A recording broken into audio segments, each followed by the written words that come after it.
Marcos 6. E partindo dali chegou à sua terra e os seus discípulos o seguiram. E chegando o sábado começou a ensinar na sinagoga, e muitos ouvindo se admiravam dizendo, de onde lhe vêm essas coisas? E que sabedoria é esta que lhe foi dada? E como se fazem tais maravilhas por suas mãos? Não é este o carpinteiro filho de Maria e irmão de Tiago e de José e de Judas e de Simão? E não estão aqui conosco suas irmãs? E escandalizavam-se nele. E Jesus lhes dizia, não há profeta sem honra senão na sua terra entre seus parentes e na sua casa. E não podia fazer ali obras maravilhosas, somente curou alguns poucos enfermos impondo-lhes as mãos. E estava admirado da incredulidade deles, e percorreu as aldeias vizinhas ensinando. Chamou a si os 12 e começou a enviá-los de 2 a 2 e deu-lhes poder sobre os espíritos imundos. E ordenou-lhes que nada tomassem para o caminho senão um bordão, nem alforge, nem pão, nem dinheiro no cinto. Mas que calçassem sandálias e que não vestissem 2 túnicas. E dizia-lhes, na casa em que entrardes ficai nela até partirdes dali. E quando alguns vos não receberem nem vos ouvirem saindo dali sacudi o pó que estiver debaixo dos vossos pés em testemunho contra eles, em verdade vos digo que haverá mais tolerância no dia do juízo para Sodoma e Gomorra do que para os daquela cidade. E saindo eles pregavam ao povo que se arrependesse. E expulsavam muitos demônios e ungiam muitos enfermos com óleo e os curavam. E ouviu isso o rei Herodes, porque o nome de Jesus se tornará notório, e disse, João o que batizava ressuscitou dos mortos e por isso estas maravilhas operam nele. Outros diziam, é Elias, e diziam outros, é um profeta ou como um dos profetas. Herodes, porém, ouvindo isso, disse, este é João que mandei degolar, ressuscitou dos mortos. Porquanto o mesmo Herodes mandara prender a João e encerrá-lo manietado no cárcere por causa de Herodias, mulher de Filipe seu irmão, porquanto tinha casado com ela. Pois João dizia a Herodes, não te é lícito possuir a mulher de teu irmão. E Herodias o espiava e queria matá-lo, mas não podia. Porque Herodes temia João sabendo que era varão justo e santo, e guardava-o com segurança e fazia muitas coisas atendendo e de boa vontade ouvia.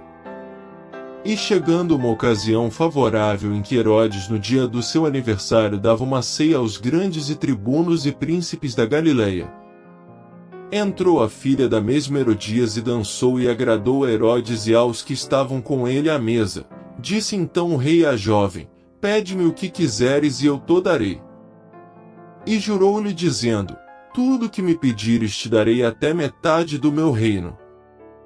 E saindo ela perguntou à sua mãe, que pedirei?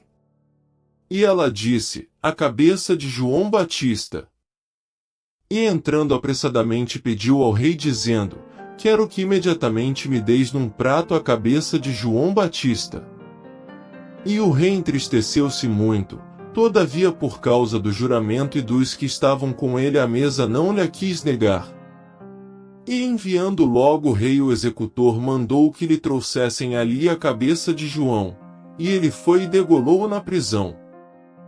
E trouxe a cabeça num prato e deu-a à jovem e esta a deu à sua mãe. E os seus discípulos tendo ouvido isso tomaram o seu corpo e o puseram num sepulcro. E os apóstolos ajuntaram-se a Jesus e contaram-lhe tudo tanto o que tinham feito como o que tinham ensinado. E ele disse-lhes, vinde vós aqui à parte a um lugar deserto e repousai um pouco, porque havia muitos que iam e vinham e não tinham tempo para comer. E foram sós num barco para um lugar deserto. E a multidão viu-os partir e muitos os conheceram e correram para lá a pé de todas as cidades e ali chegaram primeiro do que eles e aproximavam-se deles.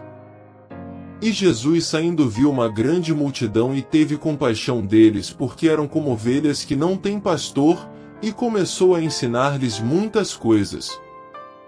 E como o dia fosse já muito adiantado, seus discípulos se aproximaram dele e lhe disseram: o lugar é deserto e o dia está já muito adiantado.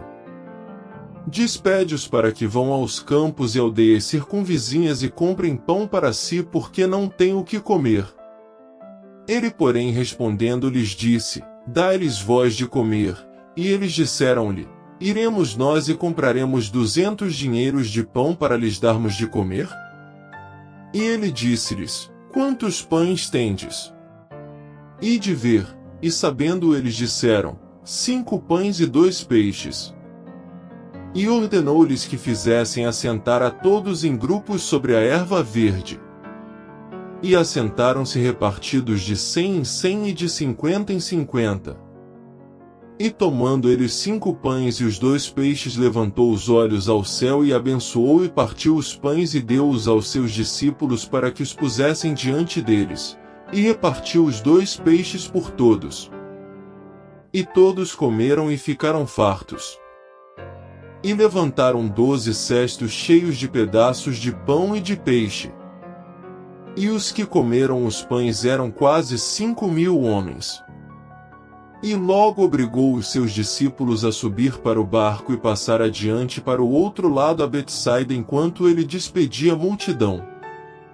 E tendo-os despedido, foi ao monte para orar. E sobrevindo a tarde, estava o barco no meio do mar e ele sozinho em terra. E vendo que se fatigavam a remar, porque o vento lhes era contrário, perto da 4ª vigília da noite, aproximou-se deles andando sobre o mar e queria passar adiante deles. Mas quando eles o viram andar sobre o mar, pensaram que era um fantasma e deram grandes gritos. Porque todos o viram e perturbaram-se, mas logo falou com eles e disse-lhes: tende bom ânimo, sou eu, não temais. E subiu para o barco para estar com eles, e o vento se aquietou, e entre si ficaram muito assombrados e maravilhados. Pois não tinham compreendido o milagre dos pães, antes o seu coração estava endurecido. E quando já estavam no outro lado, dirigiram-se à terra de Genezaré e ali atracaram. E saindo eles do barco, logo o reconheceram. E percorrendo toda a terra em redor, começaram a trazer em leitos onde quer que sabiam que ele estava os que se achavam enfermos. E onde quer que entrava, ou em cidade, ou em aldeias, ou no campo, apresentavam os enfermos nas praças e rogavam-lhe que os deixasse tocar ao menos na orla da sua veste. Todos os que lhe tocavam saravam.